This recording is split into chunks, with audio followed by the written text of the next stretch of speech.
BRS party అధినేత తెలంగాణ మాజీ ముఖ్యమంత్రి కేసీఆర్ మళ్ళీ ఇప్పుడు పాలిటిక్స్ లో యాక్టివ్ కాబోతున్నారా అని అంటే అవును అనే సమాధానాలు వినిపిస్తున్నాయి.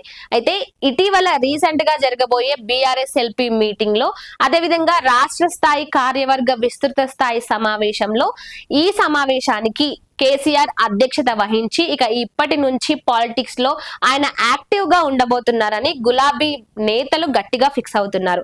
అయితే ఈ నేపథ్యంలో బీఆర్ఎస్ పార్టీ 10 ఏళ్ల పాలనలో చేసిన అభివృద్ధి గురించి, ఇక కాంగ్రెస్ అధికారంలోకి వచ్చిన తర్వాత చేసిన అవినీతి గురించి, ఇచ్చిన హామీలు, వీటన్నిటి విషయంలో ముఖ్యంగా నీటికి సంబంధించి, గోదావరి కృష్ణ జలాలకు సంబంధించి తెలంగాణ రైతులకు తీవ్ర అన్యాయం జరుగుతుందంటూ ఈ సమస్యపై ఉద్యమం చేయడానికి ఇప్పుడు కేసీఆర్ సిద్ధమవుతున్నారని గులాబీ నేతలు గట్టిగా చెప్తున్నారు.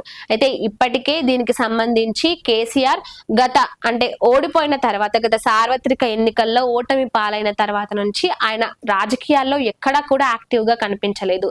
అంతెందుకు, ఇప్పుడు రీసెంట్ గా జరిగిన జూబ్లీహిల్స్ బై ఎలక్షన్స్ లో గానీ, అంతకుముందు జరిగిన బై ఎలక్షన్స్ లో గానీ, స్థానిక సంస్థల ఎన్నికల్లో గానీ ఎక్కడ కూడా ఆయన అసలు కనిపించిందే లేదు, ఆయన మాట వినిపించిందే లేదు. ఇక ఎంతసేపు కేటీఆర్ గాని, హరీష్ రావు గాని, ఇక బీఆర్ఎస్ పార్టీలో ఉండే ముఖ్య నేతలు వీళ్ళు మాట్లాడమే తప్ప కేసీఆర్ ఎక్కడ కూడా ఒక మాట ఆయన మాట్లాడలేదు. ఆయనకు సంబంధించి ఎక్కడ కూడా ఒక విజువల్ కూడా మనం చూసింది లేదు. అయితే ఇక ఈ నేపథ్యంలో ఇక ఇప్పటి నుంచి ఇటు ముఖ్యంగా రైతుల విషయంలో కాంగ్రెస్ పార్టీ అధికారంలోకి వచ్చిన తర్వాత ఇటు గోదావరి కృష్ణ జలాల విషయంలో తెలంగాణకు జరుగుతున్న అన్యాయం గురించి ఖచ్చితంగా నిలదీసి అడగాల్సిందేనని ఇక ఇప్పటి నుంచి కార్ గేర్ మార్చబోతుందంటూ గట్టిగా ప్రచారం జరుగుతోంది.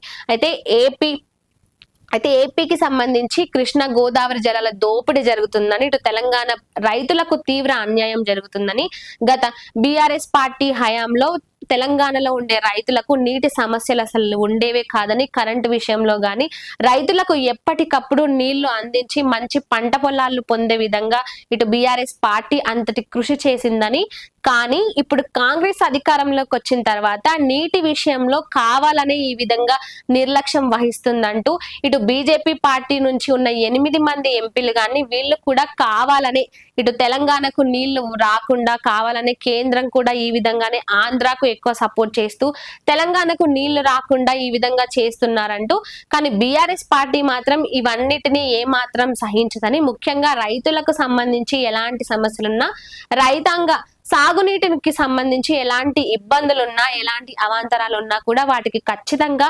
బీఆర్ఎస్ పార్టీ స్టాండ్ తీసుకుంటుందని, అందుకు బీఆర్ఎస్ పార్టీ నిలబడుతుందంటూ ఇటు బీఆర్ఎస్ పార్టీ నేతలు గట్టిగా మాట్లాడుతున్నారు. అయితే ఇక ఏదైతే ఈ సభ జరగబోతుందో బీఆర్ఎస్ ఎల్పీ మీటింగ్ గానీ, రాష్ట్ర స్థాయి విస్తృత సమావేశం ఏవైతే జరగబోతున్నాయో ఇక ఈ సమావేశంలో బీఆర్ఎస్ పార్టీ అధినేత కేసీఆర్ ఈ నీటి సమస్యలకు సంబంధించి తెలంగాణ ప్రజలు బాగా ఎదుర్కొంటున్న ఇబ్బందుల గురించి, వీటన్నిటి గురించి లోతుగా చర్చించబోతున్నారనే వార్తలు గట్టిగా వినిపిస్తున్నాయి.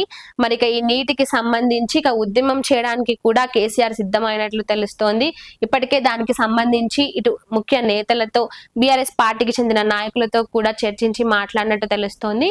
ఇక ఇప్పటి నుంచి కేసీఆర్ ఇటు పాలిటిక్స్ లో యాక్టివ్ గా ఉండబోతున్నారు. ముఖ్యంగా ఈ కాంగ్రెస్ అధికారంలోకి వచ్చిన తర్వాత ఇచ్చిన హామీలు గాని, చేసిన ప్రమాణాలు కానీ, సంక్షేమ పథకాల విషయంలో గాని, వీటన్నిటి విషయంలో గాని అన్నిటిని ప్రశ్నించి చేసిన అవినీతి గురించి గట్టిగా అడిగేందుకే ఇటు కేసీఆర్ కూడా సిద్ధం అవుతున్నారంటూ చెప్తున్నారు. ఇక ఇప్పటికే అయితే ఇన్ని రోజులు కేసీఆర్ యాక్టివ్ గా ఎందుకు ఉండడం లేదు, ఎప్పటి నుంచో చూడు ఎంతసేపు కేటీఆర్ గాని లేదంటే హరీష్ రావు గాని వీళ్ళే ఇటు పార్టీకి సంబంధించిన వ్యవహారాలు చూసుకోవడం, లేదంటే ఎక్కడ ఉప ఎన్నికలు జరిగినా కూడా వీళ్ళే ముందుండి చేయడం తప్ప కేసీఆర్ ఎక్కడ కూడా బయటికి రాలేదు. ఎంతసేపు నాయకులు ఎవరున్నా కూడా స్వయంగా కేసీఆర్ ఫామ్ హౌస్ కి వెళ్ళి కేసీఆర్ ని కలవడం, ఆయన కలిసి మాట్లాడడం, ఈ ఎన్నికలకు సంబంధించి ఏమైనా నిర్ణయాలు తీసుకోవాలన్నా, ఎలాంటి సలహాలు సూచనలు తీసుకోవాలన్నా కూడా వీళ్ళే స్వయంగా కేసీఆర్ ని వెళ్ళి కలిసి తీసుకునే పరిస్థితులనే చూసాము. మరి ఇప్పుడు కేసీఆర్ మళ్ళీ రాబోతున్నారు, మళ్ళీ పాలిటిక్స్ లో కేసీఆర్ ఎంటర్ కాబోతున్నారు. ఇన్ని రోజులు సైలెంట్ గా ఉండి ఇప్పుడు మళ్ళీ యాక్టివ్ కాబోతున్నారు అంటే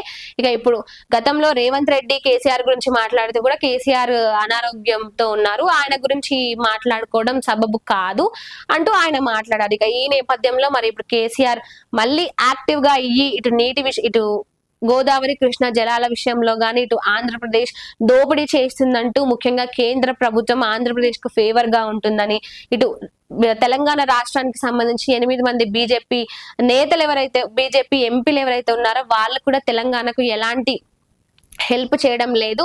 ఇటు నీటి విషయంలో గాని కేంద్రం నుంచి వచ్చే విషయంలో గాని కావాలని ఈ విధంగా జాప్యంతో వ్యవహరిస్తున్నారని, ముఖ్యంగా కాంగ్రెస్ పార్టీ కూడా అదే విధంగా కావాలని ఈ నీళ్ల విషయంలో నిర్లక్ష్యం వహిస్తుందని, ఇటు బీఆర్ఎస్ అధికారంలో ఉన్నప్పుడు బీఆర్ఎస్ 10 ఏళ్ల పాలనలో పాలమూరు రంగారెడ్డి ఎత్తిపోతల ప్రాజెక్ట్ ఏదైతే ఉందో ఆ ప్రాజెక్టుకు 90 టీఎంసీల నీళ్లను విడుదల చేసేదని, ఇప్పుడు కాంగ్రెస్ కేంద్రానికి 45 టీఎంసీలు వస్తే చాలు అని చెప్పడం చాలా సబబు కాదంటూ ఇటు బీఆర్ఎస్ నేతలు మండిపడుతున్నారు. ఈ నేపథ్యంలో నీళ్ల విషయంలో ముఖ్యంగా రైతులకు ఎలాంటి ఇబ్బందులున్నా బీఆర్ఎస్ పార్టీ సహించదని, కేసీఆర్ అస్సలకే సహించబోరని, ఇక ఈ నీళ్ల విషయానికి సంబంధించి రైతులకు ముఖ్యంగా ఉండాల్సినవి నీళ్లే కాబట్టి ఇటు గోదావరి కృష్ణ జలాలను తెలంగాణకు రాకుండా ఆపాలని ఎంతమంది ఎన్ని విధాలుగా ట్రై చేసినా కూడా వాటికి సంబంధించి ఉద్యమాలు చేసైనా సరే ఆ నీటిని మళ్ళీ విడుదల చేయించుకుంటామనే ఒక ఉద్దేశంతోనే ఈ ఉద్యమం చేయడానికి కేసీఆర్ సిద్ధమవుతున్నారట. ఇక మొత్తానికి ఇటు కేసీఆర్ మళ్ళీ ఆయన గొంతును విప్పబోతున్నాడు. మళ్ళీ ఇటు రాజకీయాల్లో ప్రతిపక్ష స్థాయిలో ఉండి ప్రతిపక్ష నేతగా అధికార పార్టీని ఏ విధంగా కడిగి పారేస్తారు, ఏ విధంగా అడుగుతారు అనేది ఇప్పుడు అందరిలోనూ ఆసక్తికరంగా మారింది. ఇక చూడాలి మరి ఈసారైనా కేసీఆర్ వచ్చి మాట్లాడి ఇటు అధికార కాంగ్రెస్ పార్టీ తప్పులను గాని చేస్తున్న పనులను గాని విమర్శించి ఏ విధంగా మాట్లాడతారనేది వేచి చూడాలి.